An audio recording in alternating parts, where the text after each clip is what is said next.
Damn, man, I swear that new secondary video intro just hits somewhere deep. Total PlayStation 1 nostalgia overload. You said it. Anyway, hello everybody. Welcome to the new look. We figured we were due for a bit of an update. I love this frosty tree in the background of my profile icon, and Chris is looking peak with that forest behind him. You said it. We finally found the time to get on Toram and collect some new material for future Toram Gang videos. And I might have heard something about Bulldozer Man visiting various games and collecting clips from them to use in future video bumpers. That'll be interesting to see. Also, Alex, what's that building in the background of your profile pic? Oh, it's the interior of the castle in El Scaro. I wanted to use a church interior for my pic, but there isn't one anywhere in Toram, so this had to suffice instead. You can probably guess why I wanted that kind of background. Yeah, anyone who knows you knows that's pretty self-explanatory. Anyway, how's everybody been doing? It's been a hot week since we've been in a video. Well, I'm still trying to wrap my head around that video Gus did with Ali. My god, I know EXE Woods is an intense game, but I haven't heard that many F-bombs since the day Rooster Teeth's Rage Quit came to an end. No kidding, that was crazy. But at least we finally got to see Gus in his true character. So that was something, and it was pretty entertaining. Although last I heard, Bulldozerman's folks got a little upset over that video. Bugger off. You don't call the shots on what gets posted to this channel, and you never will. Don't make me march over there and curb stomp your asses just like I did to Gus back in the Monopoly video. Holy shit, Alex, take a chill pill. Let's redirect that anger towards something that actually deserves it. The recent takedown of Sonic.exe, the disaster. God, what a fucking mess. My god, apparently people don't understand that Sega doesn't take down fan games because it makes them look bad. But someone decided to impersonate the company and do it again. And this time, it upset thousands, even tens of thousands of people. There's no way in hell whoever did this isn't going to get sued for it. Defamation of character is one thing, but defamation of a whole company is another. Lest we forget that Sega got angry over someone striking down our original channel trailer because it had the Sonic Mega Collection theme in it. People really need to learn to quit pushing their luck with the company like this. Sooner or later, it's going to backfire and end in a multi-$1,000 lawsuit. And that's if they catch Sega on a good day. Insert the Grandma's Gonna Sue the Pants Off of Santa song from Grandma Got Run Over by a Reindeer here. Except replace Grandma with Sega and Santa with whoever it was that struck down the disaster. No cap. Yeah, that's accurate. Anyway, now that we got that off our chests, what else do you guys want to talk about? Perhaps our upcoming plans for summer of 2025? Actually, yes. Well, I know some of you have been wondering where Time Splitters is.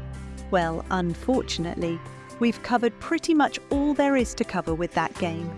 All we can really do is repeat the same sort of videos we previously made, and nobody likes to watch reruns or repeats of older content.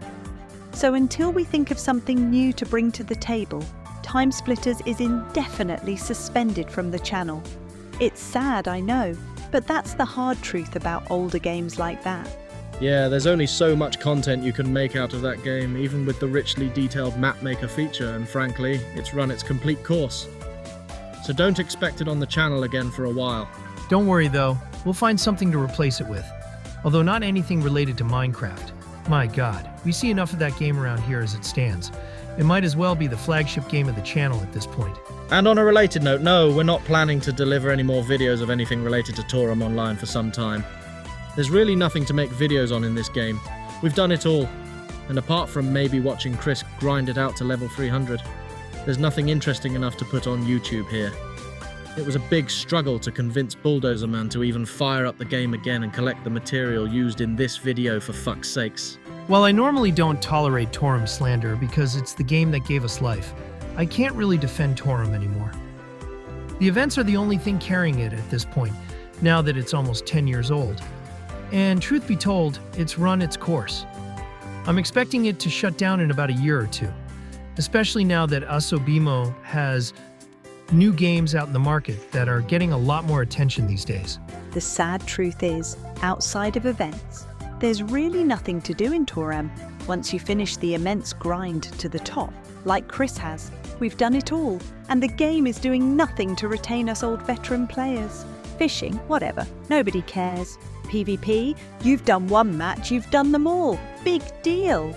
And that got removed about a year ago, not long after Chris here marched into there and absolutely broke it in two. How many people turned a blind eye to it because they saw right through its flaws and didn't want to deal with how broken and unbalanced it was. PvP in Toram should be kept to the snowball fight event. Just saying it outright. Big facts, Alex. Making a pet? The grind to make a quality pet is almost as bad as the grind to make a quality character, and hardly anybody uses them anymore because of how inefficient they are near the end of the game. So what's the point? But worst of all, Asobimo's insistence on perfect builds for high-level content.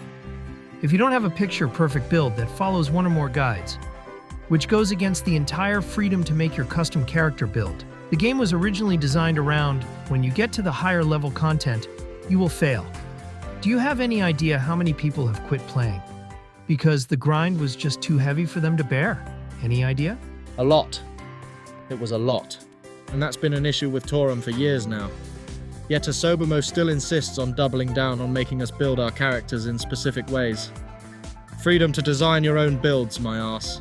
Let's not forget the tidal wave of toxic shitheads who are still on Sofia City English Channel 1 and 2, making the lives of everyone else a living hell, and the developers refusing to do anything about them. Reports were made, but they all seem to have fallen on deaf ears. And some of the topics they talk about, I wouldn't associate with Playboy magazine. It's that bad, so that's a thing. Yeah, I'm sorry guys, but while Toram is the game that gave life to me, Alex, Melody, Gus, and the rest of the Toram gang, the game has a lot of problems. A lot of problems. That it needs to fix up before we can give it any more screen time here on the channel. Unless something really catches our attention, it's safe to say we won't be seeing the game itself on the channel again. That is a shame, but at least it leaves room open for other peak content around here. Like real-life videos. My god, the places Bulldozerman and Ren are going to go and the things they're going to do when she's able to come up here and see him. It's going to be peak. It's going to be so peak, I'll have to invent a new word to describe how peak it's going to be. It'll be, Peakmongus! Well, that's one way to describe it. Agreed. It's a pretty accurate description, though. Well, here's to hoping we actually get to that point. Lest we forget that we've currently got two, undesirables working against us, and our ultimate goal right now. And I think they may or may not have found Bulldozer Man's account on Blue Sky. Needless to say, not good. Oh, who gives a damn? Those two morons aren't going to do shit. Or they would have done it already. Quit worrying about them so much. Besides, if they did try anything, our friends in and around the Sholo area will find out, and then they'll proceed to rip those two like 5 new ones. Quit worrying about that and let's focus on peak for now. I'm just going to say it now. To everyone who's wronged Bulldozer Man in one way or another these last few years, you're very, very lucky that Bulldozer is the good guy. If he wasn't, he'd make sure none of you clueless twits had anything left to live for before he pockets his upcoming paychecks and ditches this scene for good. I'm sure he'd love to stick around and make stuffing out of you turkeys, but he's got bigger and better things to look forward to than running up your sorry asses. And if you know what's good for you, you'll respect that and not try any more cheap stunts. And if you do try any more cheap stunts, well, you better hope you can run faster than him. Just saying. Shit. Melody, that was dark. It needed to be said. But shit, Melody, the calmness as you said that was one of the darkest threats you've ever made. And you stole it from a Sonic comic. The only good threat Sonic has ever made in the history of his comic career. But damn, did it deliver. And you know what? Maybe if certain people quit acting like idiots and pushing limits that don't need to be pushed, maybe this wouldn't keep getting brought up all the damn time. Reap what you sow, people. Get the memo already. Well, now that that's over with, I guess there isn't much more to talk about right now. Besides the whole Nintendo Switch 2 fiasco. But that horse has already been beat to death 4 times over, so I think it's time we take our leave for today. We'll pop back in, if any more news comes up that needs addressing. Yeah, we don't want to burn up all of our credits on all of our accounts just yet. Not until we're ready to make the next episode of Final Fantasy II, which won't be until after the next episode of Minecraft Hardcore. So stay tuned for that. Have a fantastic, safe, and sane 4th of July, everybody, and have a happy summer in general. Catch you later. Bye, everyone. See you next time.